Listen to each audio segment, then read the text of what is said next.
The courthouse was a crucible, its air thick with the mingled scents of sweat, old wood, and simmering rage. Amara Jones stood at the witness stand, her slender frame rigid, her dark eyes blazing with a mix of fear and defiance.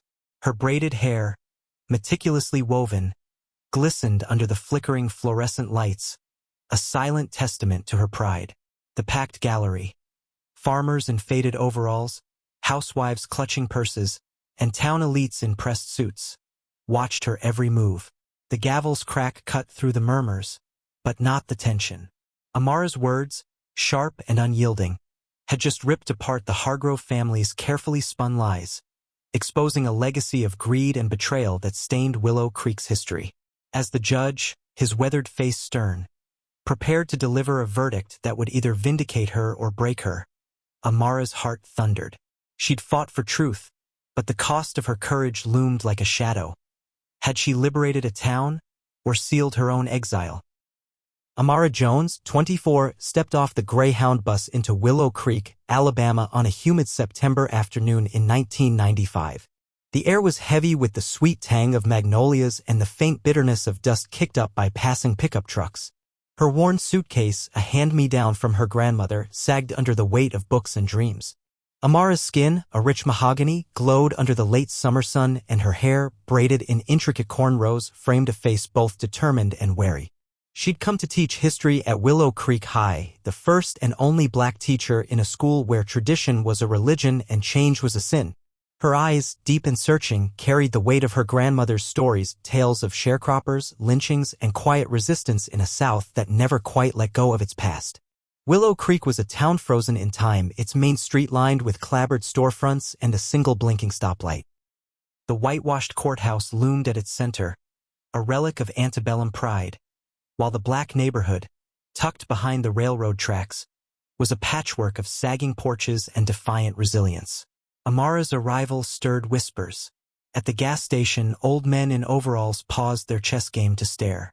At the diner, waitresses in pink aprons exchanged glances. She was an outsider, a threat to the unspoken rules that kept Willow Creek's hierarchy intact. Her first day at Willow Creek High was a gauntlet. The school, a squat brick building with cracked windows, smelled of chalk dust and adolescent sweat. Principal Harold Hargrove greeted her in his office, his brill-creamed hair gleaming like a polished shoe. A portly man in his 50s, Hargrove's smile was wide but brittle, his pale blue eyes skimming Amara's navy blazer and neatly pressed slacks. "We're progressive here, Miss Jones," he said, his drawl syrupy but sharp. "You'll fit right in." But his gaze lingered on her braids, her skin, as if measuring how much progress the town could stomach. Amara met his eyes, her own unwavering, and nodded. She hadn't come to blend in, she'd come to disrupt.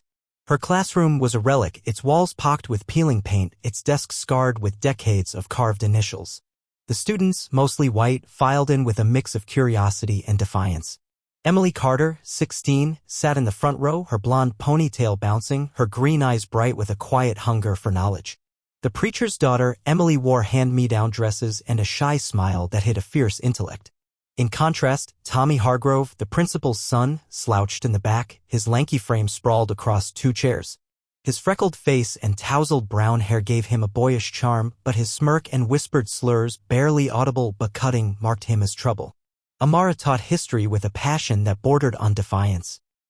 She bypassed the textbook's glossy narratives, diving into the raw truths of the civil rights movement, redlining, and the Jim Crow South. She shared her grandmother's stories, of families driven from their land, of nights spent hiding from hooded men. Her voice, warm but firm, filled the room, and her hands moved with purpose, sketching timelines on the chalkboard. Emily scribbled notes furiously, her pencil a blur, while Tommy rolled his eyes, muttering troublemaker to his friends. Clara Washington, the school's janitor, became Amara's lifeline. At 62, Clara was a wiry woman with skin like weathered oak and eyes that held a lifetime of unspoken battles. Her graying hair was pulled into a tight bun, and her calloused hands gripped her mop like a warrior's staff. One evening, as she swept the hallway, her voice low and gravelly, she warned Amara, "You're stirring up a hornet's nest, child." These folks don't take kindly to their history being questioned. Amara, wiping chalk dust from her hands, nodded. I'm not here to make friends, Miss Clara. I'm here to make a difference. Clara's lips twitched in a rare smile, but her eyes were wary. Months passed and Amara's lessons sparked a quiet rebellion. Emily and a small cadre of students, mostly misfits like Javier, a Mexican-American boy whose father worked the fields, and Sarah, a bookish girl with thick glasses, stayed after class, asking questions that made Amara's heart swell. But the town's elite saw her as a threat. Margaret Hargrove, Tommy's mother and the mayor's sister, was their ringleader. A woman in her late 40s, Margaret was a vision of southern propriety, blonde hair swept into a perfect chignon, pearls gleaming against her pastel dresses. At a PTA meeting, she stood, her voice dripping with honeyed venom, and declared, "This woman is filling our children's heads with divisive nonsense. We need teachers who respect our values, our heritage." The room buzzed with agreement, and Amara, seated in the back, felt their judgment like a physical blow, her fingers tightening around her notepad. Then came the lie that set Willow Creek ablaze. It began with Tommy. He'd failed a test on the Montgomery bus boycott, one where Amara asked students to analyze Rosa Parks' arrest through primary sources. His essay was a half-hearted scribble, laced with resentment. When Amara handed it back, marked with a red F, Tommy stormed out, his face flushed, muttering, "She's got no right." The next morning, a rumor spread like wildfire. Amara had attacked Tommy in class, singling him out for being white. By evening, the story had twisted. Parents whispered she'd struck him, her hand leaving an imagined bruise. Margaret fueled the fire, her voice shrill at a town hall meeting. "This teacher is a danger to our children." The lie took root, nourished by the town's unspoken resentment of Amara's blackness, her boldness, her refusal to bow. Amara was suspended pending an investigation. Principal Hargrove summoned her to his office, his desk cluttered with framed photos of his family, all blonde, all smiling. "It's just temporary, Miss Jones," he said, his voice smooth but cold. "We'll sort this out." But his eyes avoided hers, and Amara knew the fix was in. She retreated to her rented room above Jackson's barbershop, the only black-owned business in town, its walls vibrating with the hum of clippers and laughter. There, Clara found her, curled on a sagging couch, her eyes red from tears. "They're lying on you, girl," Clara said, her voice a low growl, her hands planted on her hips. "But you ain't alone. You hear me?" Amara nodded, but despair clawed at her. She'd come to Willow Creek to teach, not to be a martyr. The town's hostility followed her. Racist notes slipped under her door, scrawled with slurs and threats, glares at the grocery store where cashiers rang up her items with deliberate slowness. Even Emily stopped coming to class, her absence a knife in Amara's heart. But Emily hadn't betrayed her. She'd been digging. Her father, Pastor Daniel Carter, a soft-spoken man with wire-rimmed glasses and a gentle demeanor, had been a quiet ally of the civil rights movement in the 1960s. His old files, stored in the church basement, held secrets about Willow Creek's past. Late at night, Emily, her ponytail loose and her eyes bloodshot, pored over dusty boxes. She found a ledger, its leather cover cracked, detailing how the Hargrove family had profited from redlining black families out of their homes in the 1950s and 60s. The ledger listed names, families like the Jacksons who ran the barbershop, the Thomases who lived in a shack by the tracks, along with dates and dollar amounts, a paper trail of greed and classism that still propped up the Hargroves' wealth. Emily brought the ledger to Amara, her hands trembling, her voice barely above a whisper. "They're lying about you to protect this," she said, her green eyes wide with fear and resolve. "My mom says the Hargroves are scared you'll expose them. They've been running this town forever." Amara's pulse raced as she flipped through the ledger's brittle pages.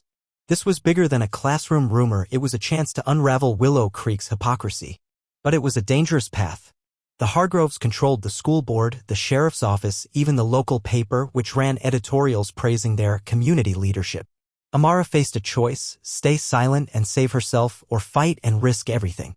She sat up all night, the ledger open on her lap, her grandmother's voice echoing in her mind. "Truth don't come cheap, baby."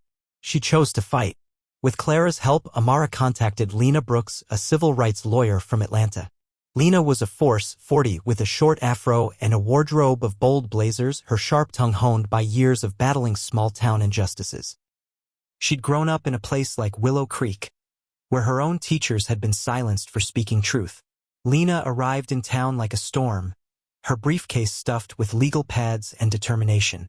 Together, they built a case, using the ledger and testimonies from black families whose land had been stolen.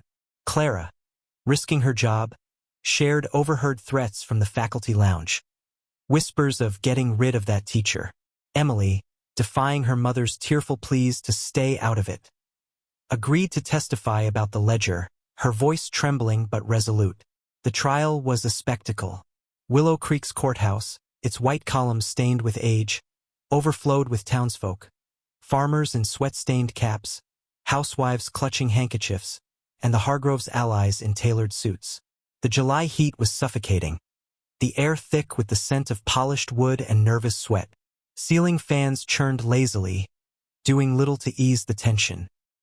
Tommy took the stand first, his lanky frame hunched, his eyes darting to his mother in the front row. Lena's cross-examination was merciless. "Did Miss Jones strike you, Thomas?" she asked, her voice like a whip. Tommy's face flushed, his hands twisting in his lap. "No," he mumbled, his voice cracking. "I lied. Mom said she'd get me a truck if I said it." The gallery gasped, and Margaret's face turned ashen, her pearls suddenly garish against her paling skin. Lena presented the ledger, its faded pages projected on a screen for all to see. The names of dispossessed families Jackson, Thomas, Williams flashed like accusations. Gasps rippled through the crowd as Lena's voice, steady but searing, laid bare the Hargroves' sins. "This isn't just about a lie against Miss Jones. It's about a town built on theft, hiding behind values to silence the truth. The Hargroves profited while families were left with nothing." Faces in the gallery shifted.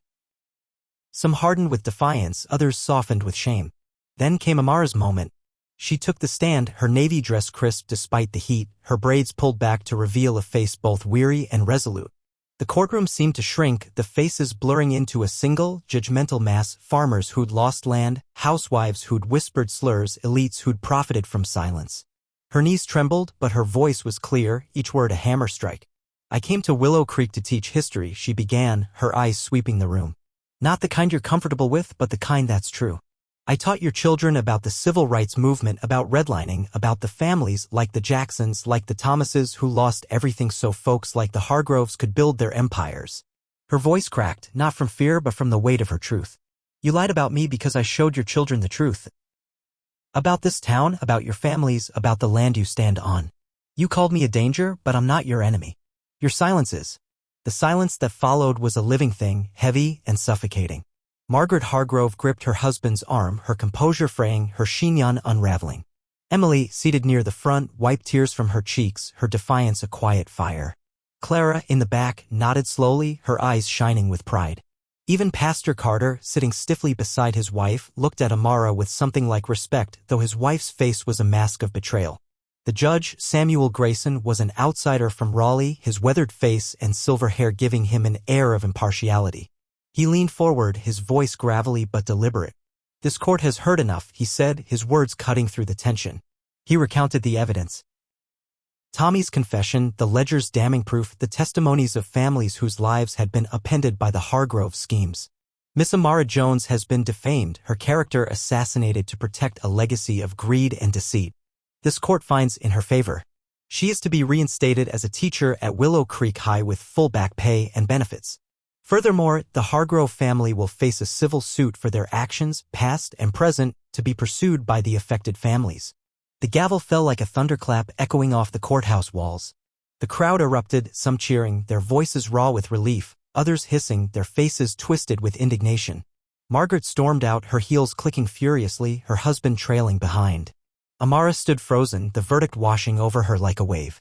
She'd won, but the victory was bittersweet. The town was fractured, some saw her as a hero, a savior who'd exposed Willow Creek's rot.